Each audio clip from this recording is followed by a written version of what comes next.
Hello, and welcome back to another episode of the Collective Clicks podcast. This is your host, Brandon Bateman, and today I'm joined by Garrett Cragen, our Director of Paid Media, and we're talking all about lead quality in Facebook ads. How you doing today, Garrett? Doing good. How are you? Hey, doing awesome. I have to admit, we planned a 4-part series here about mastering Facebook ads, and this episode today is the one that I'm the most excited about Oh, because yeah. there's about to be a lot of minds changed, a lot of standards adjusted, because lead quality is the topic with Facebook. And almost every time you hear somebody complaining about PPC, it's because of the lead cost. And almost every time you hear someone complain about Facebook, it's because of the lead quality. It's the number one issue that you tend to run into in the platform, right? So every platform kind of has its own things. And we even talked a little bit in the last episode about some things that you can do to address lead quality in Facebook, even just from an audience level, like the different networks that you're running on and how that affects things. But there's a lot more to it than just that. I'm excited to jump into it. Yeah, me too. Gonna be good.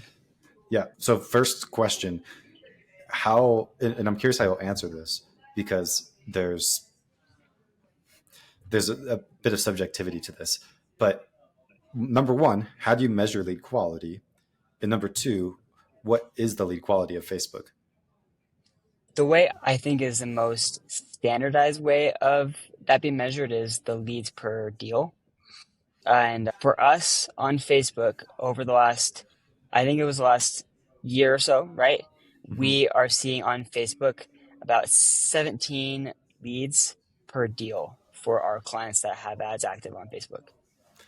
Yeah, and I just want to clarify one thing too. That's per contract, not not per deal, just Yep, because there's varying levels of contract fallout. Yes, we do have clients that correct. fall out a ton and others that will never ever cancel a contract except for the weirdest of issues. But 17, and that's compared to our benchmark of what, like 11 for PPC. So it's behind PPC, but it's not that far behind. Mm-mm. I was just having a discussion with an investor Friday, a couple days ago, where we were kind of mapping out the metrics, and I asked him, what do you expect out of Facebook? Because they had done some Facebook advertising for a while. And this is actually a very well-known investor that probably everybody listening to this would know. But when I asked them how many leads per contract they were expecting, they said probably between 70 and 100 leads per contract and a $40 cost per lead. And I was just a little bit mind blown because it's so different from our metrics, right? Which leads people to wonder, because you have these different channels and they all perform so differently from a lead to contract rate. Like sometimes we think it's just the channel that makes the difference, but the strategy on the channel makes a huge difference as well. So why did this investor have 70 to 100 leads per contract on Facebook before, and our benchmark says 17 is normal? Turns out a lot of it comes down to the strategy with which the campaigns are executed. And that's what I think we're going to talk about today. What are the biggest things that impact lead quality on Facebook, and how can we make them better? Yeah, the two biggest factors that are going to make or break your Facebook performance is going to be what you optimize for and the creative of your ads, the copy and the actual images of the ad. Yep. Very simple said. That's it. So let's talk about what you optimize for. What do people do and how could they do it better? Just to go deeper into that, in essence, Facebook is very, very good at hitting the target that you give it. So if you say, I want people to go on my website, it's going to find people that click everything, and it's going to show them the copy and the images that you've given it that best drive that action. So what we see frequently on Facebook is people will optimize for an action that's very easy to drive. For instance, an on platform form that's built into Facebook. They'll have that form being submitted as the action. So they're very cheap leads, but there also isn't much friction to the action. And so it doesn't take a very high intent user to take the action. So it's going to show the images, the copy that get the least the most people to take the easiest action. And that's partly why people see this bad quality is they're giving Facebook a bad target and then getting mad when it hits it efficiently. Yeah, that totally makes sense. And it's wild to me. I remember the first time I changed a conversion focused campaign to a traffic focused campaign on Facebook. And for 5 hours, I thought I did the best thing ever because we were getting like 10 times the traffic to the website. And I'm I'm a like, okay, genius. there's no way this could ever fail. There's so many people going to the website. How are we ever not going to get the return on investment we need? And you'd just be absolutely amazed at how the rate of those people converting into deals just went so far down, right? That's an extreme example. So just to lay this out like really clearly, the two kind of common ways to do this, and then we'll talk about even a way to go above and beyond just the basics. But just to lay out the common ones, one thing you mentioned was a Facebook form. So this is Mhm. the way that most people run these ads. And I'm not saying there's a problem with Facebook forms. I've seen them work fairly well in other industries. It's just in this industry, we have not been able to see them work as well as other methods.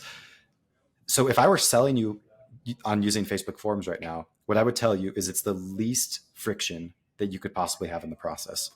These people don't even need to leave Facebook. Facebook likes it actually because it when somebody clicks on the ad, it just takes them to a form that's within Facebook itself. So they're not leaving the platform, which means they're more likely to stay on it after, which is a really good thing. So Facebook likes you. You're going to get a higher conversion rate there. It loads super quick. It's native to the app. It doesn't have to load on a whole separate web page. The tracking's really easy, et cetera. So that's why it's good. But yeah, I guess the best way I could describe this, everybody, when we're talking about lead quality in Facebook, the first thing that they think is how do I target the right people that I want? I'll give like a basic analogy for this. It's like I'm fishing. Let's just say I could fish anywhere in the ocean. I'm just kind of looking at where the fish I want to catch are, and then I'm just throwing something out there that hopefully any fish would bite. But I'm just putting it in the place where the fish that I want are. That's kind of like fishing if you were to do it the way that most people do Facebook advertising. What we're suggesting is instead giving Facebook a wider area to target, saying you can fish anywhere in the ocean if you want to, Facebook, but we really want this type of fish, and we're only going to reward you if you catch that type of fish. So then the algorithm goes and it finds those things more deeply, and it can do that so much better than we can target. So that's what a lot of people don't realize. What you're talking about specifically here, what's it called in Facebook? Like an optimization goal, I believe is the Mhm. specific terminology. When Garrett's saying that, he's not just saying like what you're focused on optimizing. It's literally like a setting within Facebook that this is my optimization goal. If that is a form that anybody could fill out with little friction, what's going to happen is you're giving a lot of signals that are low quality to Facebook. So you're basically telling it every time any fish bites the bait, that's good. And it's just Mhm. you're gonna be wanting sailfish, and you're just gonna end up catching a bunch of little Carp. harbor fish or carp or something, just because it's Mhm. the easiest ones to get to catch to bite the bait. That's just how it works. Versus if you're so the other side of this is you could send people to a website.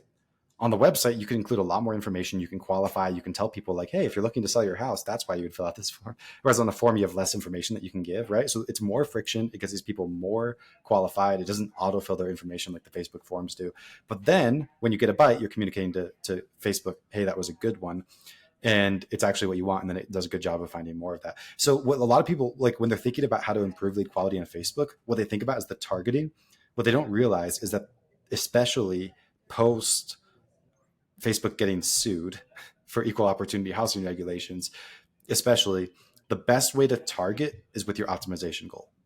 It's being really clear with Facebook what you want. And if you do that, then the way that you're communicating to success to Facebook changes. And then you get much better at targeting the right kind of people. You'll end up fishing in the deep sea instead of in the retention pond, right? Because when you get those bites from those carp, you're not telling Facebook this is good. Right? So it learns that it's not going to find a sailfish in the retention pond.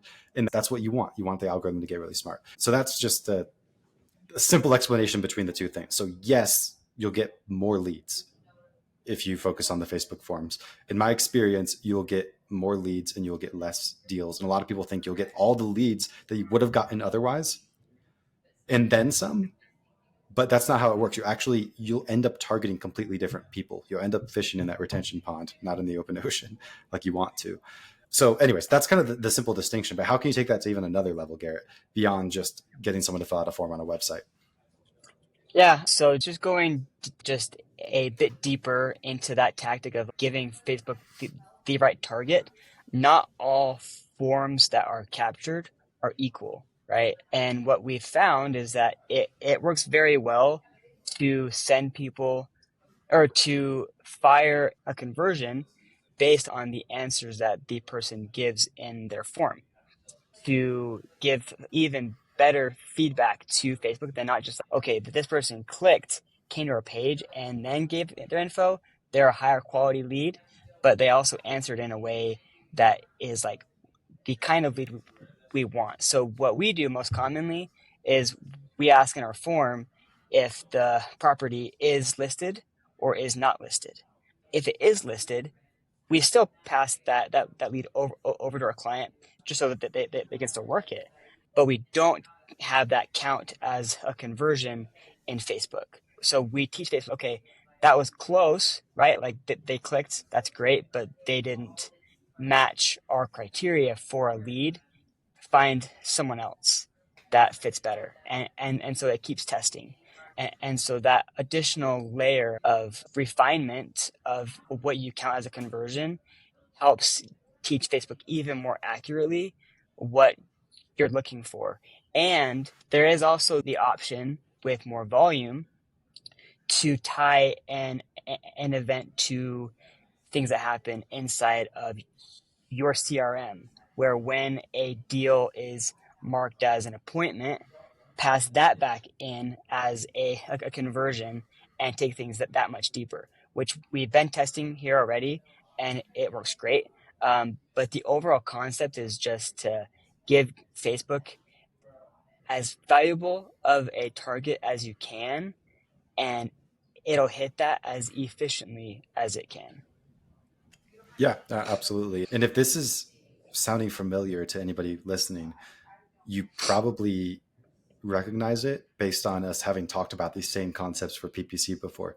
Turns out that's one thing really similar between Facebook and PPC. Both Google and Facebook use your previous data about what has worked to inform the future strategy. That's just the basis of their algorithms.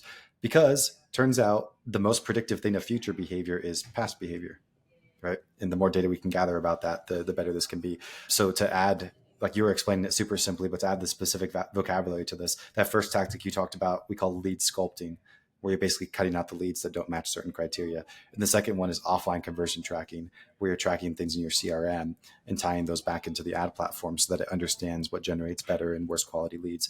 Both crazy, crazy valuable.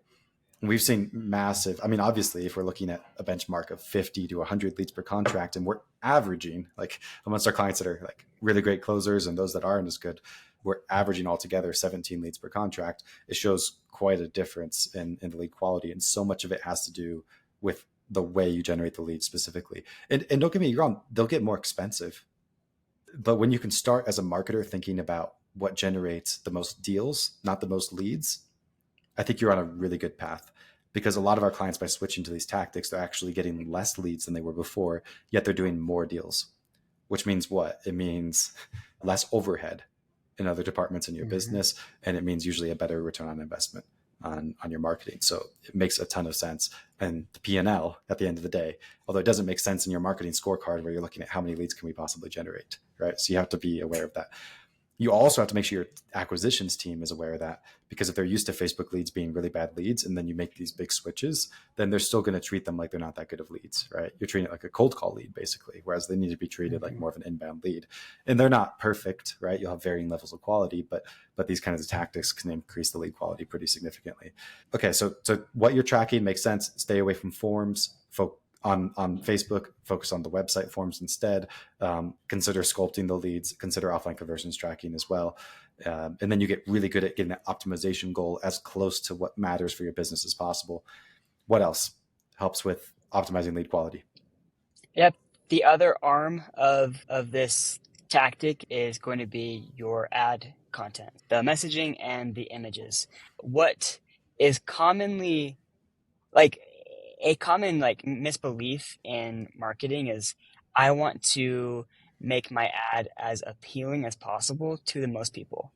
And that works for industries where anyone can be your buyer, right? But in wholesaling and in REI, That is not the case, right? There are lots of people that own homes that are not going to be your ideal lead.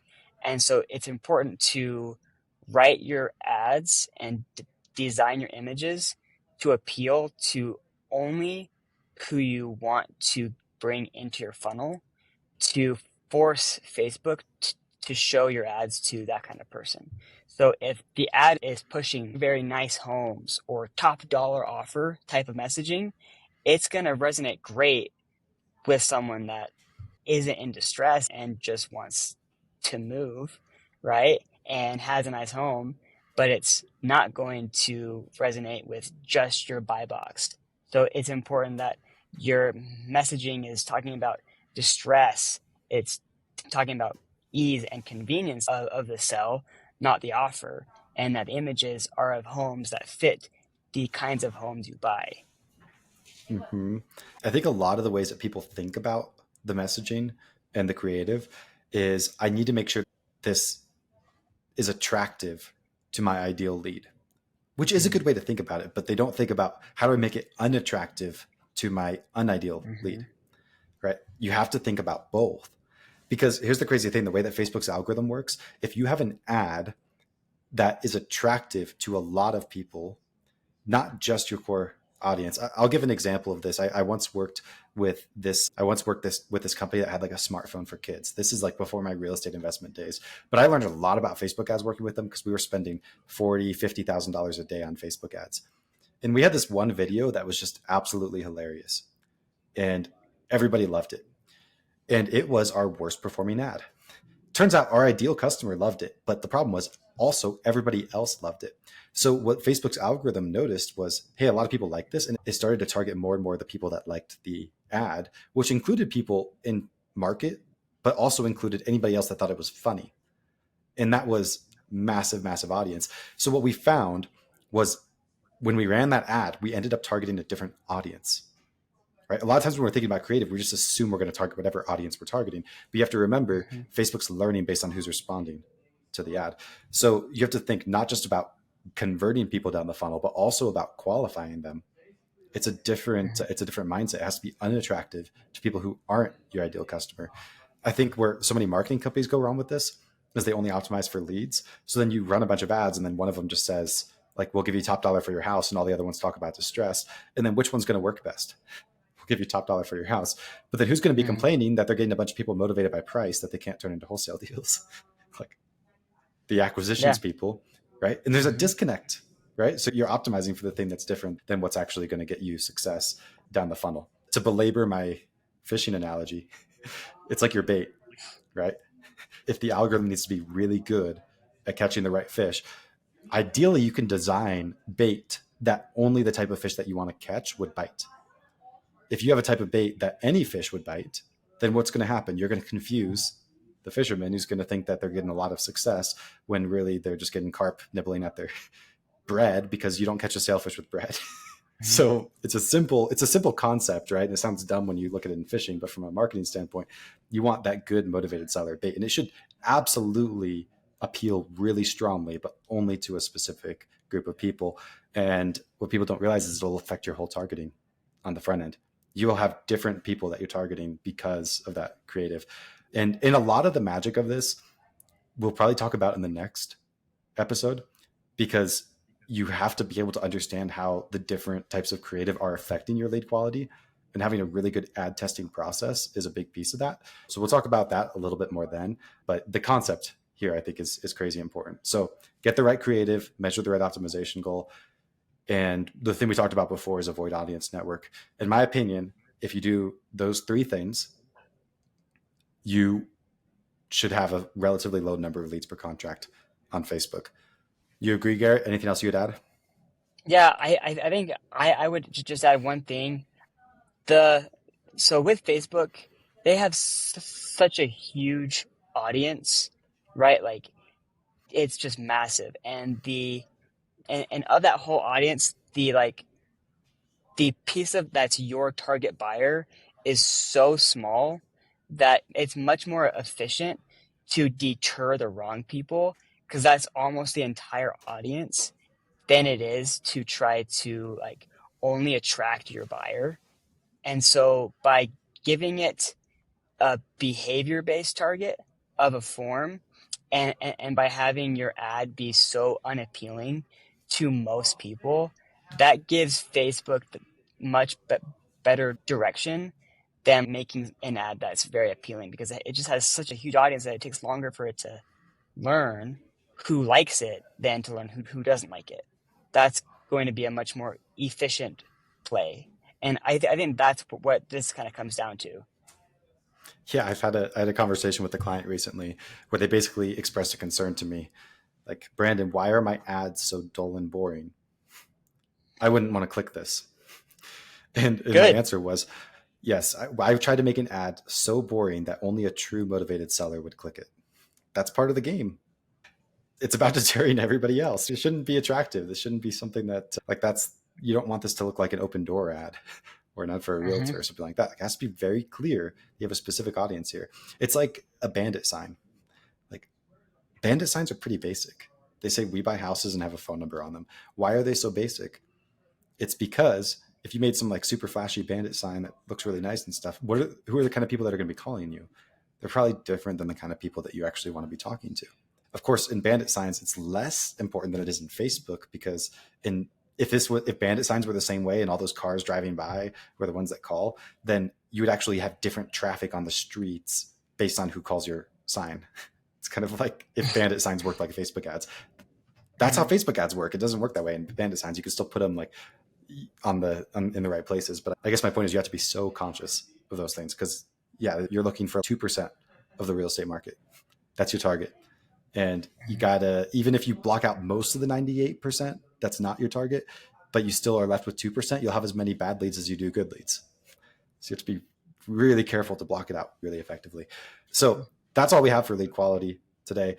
Next time, we're going to talk about ad creative testing. We have a specific process that we've actually worked for years to dial into the level that it's at right now. It's a complete game changer when it comes to getting the best performing ad creative. So I'm super excited to talk about that. But that's all that we have for this week, and I will see you next time. Great.